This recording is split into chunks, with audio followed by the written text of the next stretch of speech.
Hi hello everyone. स्वागत है आप सभी का बैंकिंग अपडेट में। आई होप आप सब लोग बहुत ही अच्छे होंगे। फ्रेंड्स, आज हम इस वीडियो में बात करेंगे आईबीपीएस क्लर्क 2020 के कुछ पॉइंट्स के बारे में। पॉइंट्स बहुत इंपॉर्टेंट हैं।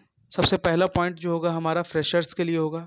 जितने भी फ्रेशर्स कैंडिडेट जो अप्लाई करते हैं, यहाँ पर अगर फ्रेशर्स कैंडिडेट की बात करें तो जिनका जैसे इस साल लास्ट ईयर होता है, मतलब ग्रेजुएशन में, या जिनका एग्ज़ाम हो चुका है, जिनका रिज़ल्ट पेंडिंग पड़ा है या जिनका रिज़ल्ट आ चुका है, तो उन सारे कैंडिडेटों के बारे में बात करेंगे इस वीडियो में।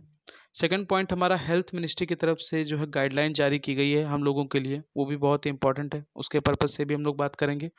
और थर्ड जो हमारा बहुत इंपॉर्टेंट है वो है वैकेंसी को लेकर, क्योंकि कई सारे एस्पायरेंट्स के मन में वैकेंसी को लेकर बहुत बड़ा सवाल है कि सर वैकेंसीज इतनी कम है, हमको क्या क्लर्क के लिए अप्लाई करना चाहिए या नहीं करना चाहिए। तो इन सारे पॉइंट्स पे हम लोग जो है इस वीडियो में बात करेंगे, तो वीडियो के लास्ट तक बिल्कुल देखते रहिए, बिल्कुल वीडियो के लास्ट तक बिल्कुल बने रहिएगा। ओके फ्रेंड्स, सबसे पहले नंबर फ्रेशर पॉइंट से हम लोग स्टार्ट करते हैं। तो सबसे पहला जो पॉइंट था हमारा, कैन फ्रेशर अप्लाई। सबसे पहले यही बात करते हैं कि फ्रेशर्स जो कैंडिडेट हैं हमारे, क्या वो अप्लाई कर सकते हैं या नहीं कर सकते हैं। तो सबसे पहले जितने भी जो फ्रेशर कैंडिडेट हैं, अगर उनका एग्ज़ाम हो चुका है, देखिए एग्ज़ाम के पॉइंट ऑफ व्यू से अगर मैं बात करता हूँ, तो जो फ्रेशर कैंडिडेट होते हैं वो एटलीस्ट 20 to 30,000 कैंडिडेट ऐसे होते हैं जो आईबीपीएस क्लर्क या आईबीपीएस पीओ या आरआरबी की भी अगर बात कर ले तो उसमें अप्लाई करते हैं। लेकिन इस साल जो हमारी कोविड की सिचुएशन के कारण कहीं ना कहीं न रिज़ल्ट आए हैं, न आधे से ज़्यादा स्टेटों में जो फाइनल ईयर के एग्ज़ाम हैं अभी भी नहीं हुए हैं, और होने भी वाले हैं तो अब तक थोड़ा लेट हो चुका है, और बहुत से लोगों के तो रिज़ल्ट ही पेंडिंग पड़े हैं। तो इन सब चीज़ों का इफ़ेक्ट जो है इस वैकेंसीज़ के ऊपर मतलब पड़ता है, जो इसके लिए अप्लाई करना चाहते हैं बैंकिंग सेक्टर के लिए, क्योंकि आप फॉर्म फिल नहीं कर सकते हो। यहाँ पर एक पॉइंट आप देखिएगा, बोला गया है प्रॉपर डॉक्यूमेंट फ्रॉम बोर्ड।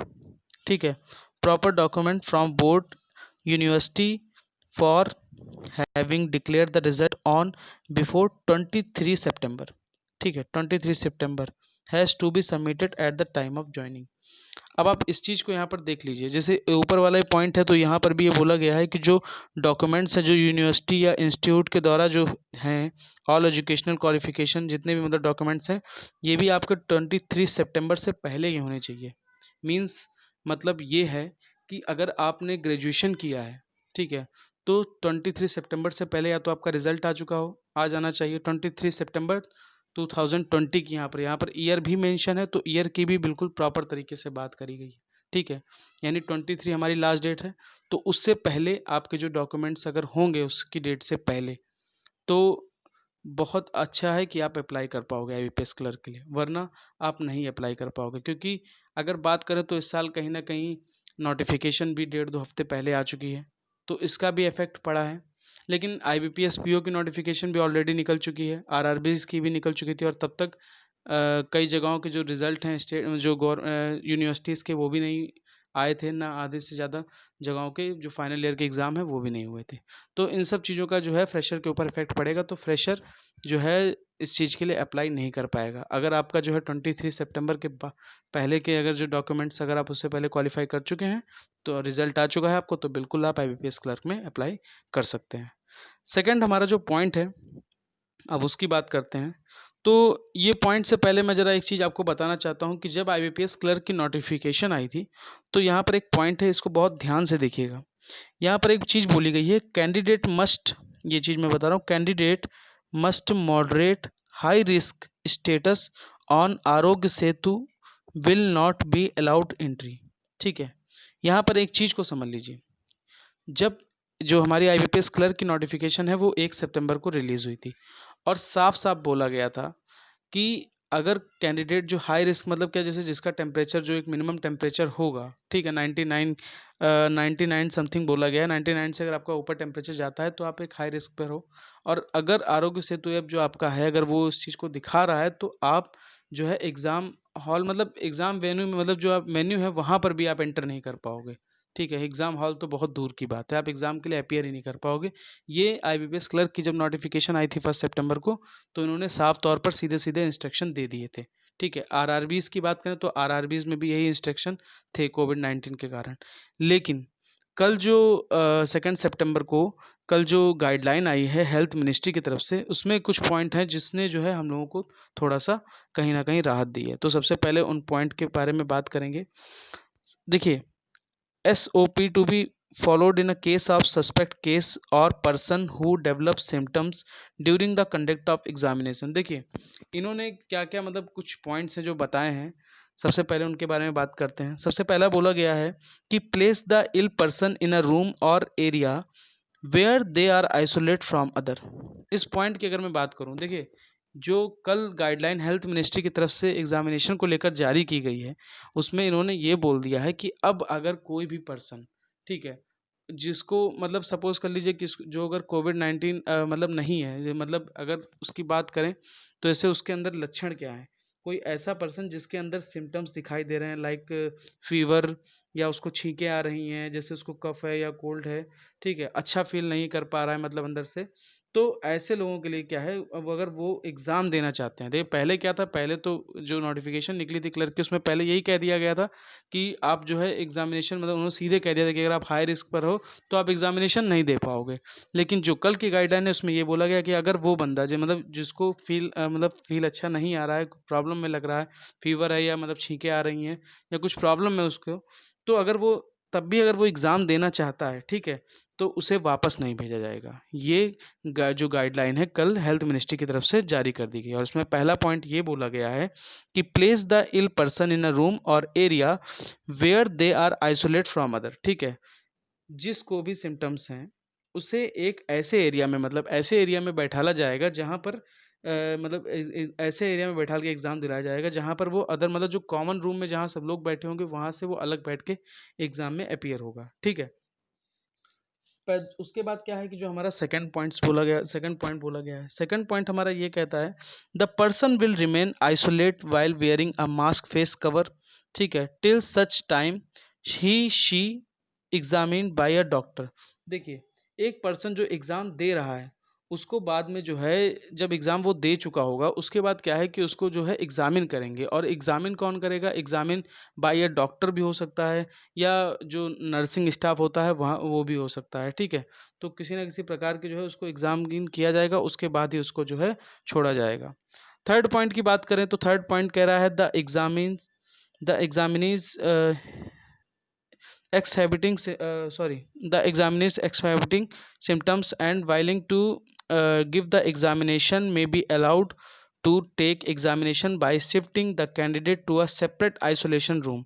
ठीक है, जो इसमें एक चीज़ बोली गई है कि जो एग्जामिनेशन जो मतलब होगा, ठीक है, जो एग्जामिनेशन के लिए कैंडिडेट जो अपीयर होगा, उसको मतलब एक सेपरेट आइसोलेशन रूम में उसको रखा जाएगा, ठीक है, और उससे मतलब एग्ज़ामिन किया जाएगा उसके बाद। तो ये कुछ पॉइंट्स थे, मतलब यहाँ तक अब आप समझ ही गए होंगे। उसके बाद कई सारे हैं, if symptoms deteriorated inform the nearest medical facility और call the state district helpline. मतलब अगर सिम्पटम्स मिलते हैं तो उसके बाद जो मेडिकल फैसिलिटी, जो वहाँ की जैसे जिस भी सेंटर की या की जो मेडिकल फैसिलिटी होगी, उसको इन्फॉर्म किया जाएगा, ठीक है, उनको बताया जाएगा, और उसके बाद जो प्रोसेस होती है वो भी मतलब की जाएगी।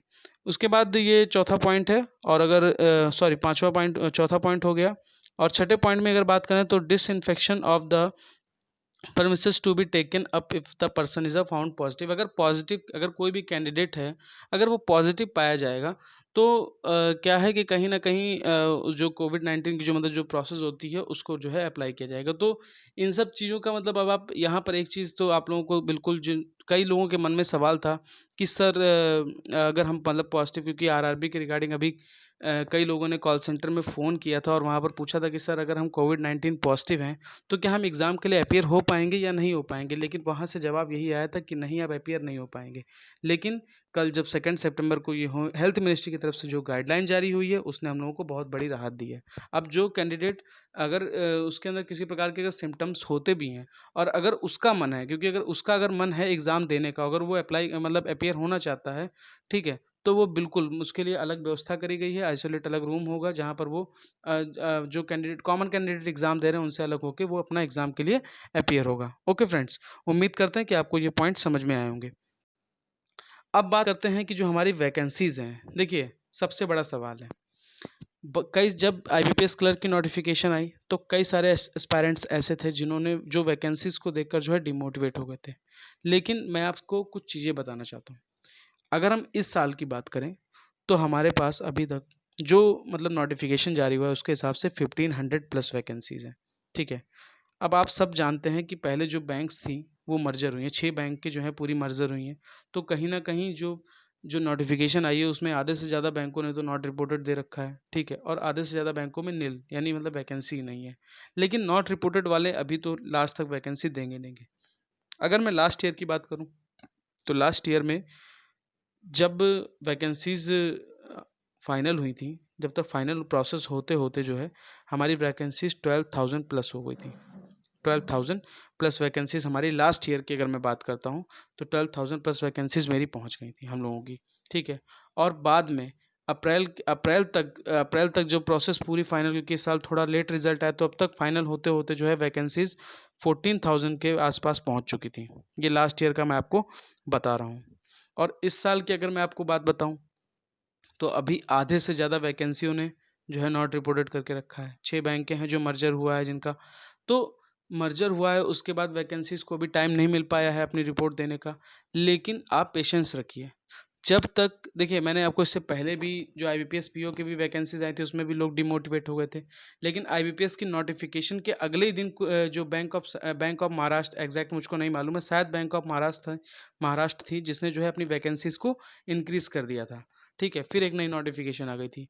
तो उम्मीद यही करते हैं कि आने वाले टाइम पे आपको हो सकता है कि आईबीपीएस क्लर्क की तरफ से एक और नोटिफ़िकेशन मिले जिसमें आपको जो वैकेंसीज़ हैं उसके विषय में थोड़ा इंक्रीज़ जो है वैकेंसी इंक्रीज़ हो सकती है। लेकिन आप इतना जान लीजिए कि जब तक आपका फाइनल पूरा प्रोसेस होगा यानी अप्रैल तक की अगर मैं बात करता हूँ, जब तक फाइनल प्रोसेस होगा तब तक ये 1500 से पहुँच के आपको एप्रॉक्स जो है 10,000 तक जो है वैकेंसी आपको बिल्कुल देखने को मिलेगी। इसीलिए डिमोटिवेट जो स्टूडेंट हुए उनको बिल्कुल भी डिमोटिवेट होने की ज़रूरत ही नहीं है। ठीक है? क्योंकि आईबीपीएस पीओ में भी यही था। आईबीपीएस पीओ की बात करें तो आईबीपीएस पीओ में कई सारी बैंकों ने नोट रिपोर्ट मैंने उसमें कहा भी था कई सारे एस्पायरेंट से कि आपको जो है प्रेफ़रेंस भरते समय या आपको ये नहीं देखना है कि वैकेंसीज़ कितना है, मतलब राइट साइड का एरिया आपको देखने नहीं है, सिर्फ़ आप बैंकों को देखो और उसके हिसाब से आप प्रेफ़रेंस फ़िल करो और इसमें भी आपको वही काम करना है, ठीक है? जिन बैंकों ने नॉट रिपोर्टेड बहुत से लोग ये सोचेंगे कि सर इसमें तो नॉट रिपोर्टेड है, वैकेंसीज़ नहीं बताई हैं, तो हम क्यों प्रेफ़रेंस में सबसे ऊपर रखेंगे? बिल्कुल भी नहीं ये चीज़ करनी है। और जो ये वैकेंसीज़ को लेकर ये सोच रहे हैं कि हम फॉर्म फिल नहीं करेंगे, वो सबसे बड़ी गलती करेंगे, सबसे बड़ी अपॉर्च्युनिटी अपनी खो देंगे, कहीं न कहीं। इसीलिए आप ये मत सोचिए, मैं 10,000 तक एप्रॉक्स बता रहा हूँ, लेकिन तब भी आप ये समझ लीजिए कि 8,000 से 9,000 मतलब 9,000 से ऊपर तो वैकेंसीज़ को जाना ही जाना है, फाइनल जब तक जो फाइनल प्रोसेस आपकी होगी, ओके? तो बिल्कुल भी डिमोटिवेट होने की ज़रूरत नहीं है, बिल्कुल वैकेंसीज़ इंक्रीज़ होगी, ठीक है? उम्मीद करते हैं आपको ये वीडियो अच्छा लगा होगा। अगर आपको ये वीडियो अच्छा लगा हो, तो आप इस वीडियो को लाइक करिएगा, अपने फ्रेंड्स के साथ ज़रूर शेयर करिएगा। चैनल पर अगर आप हमारे नए हैं, तो चैनल को सब्सक्राइब ज़रूर करिएगा और बेल आइकन को प्रेस कर लीजिएगा क्योंकि जिससे जो हमारे वीडियो की अपडेट नोटिफ़िकेशन है, वो आप तक पहुँचे।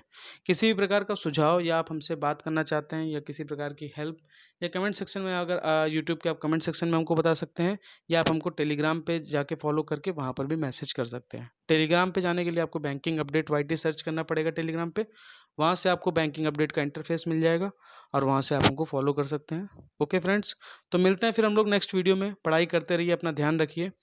Thank you, have a nice day, खुश रहिए, स्वस्थ रहिए। All the best.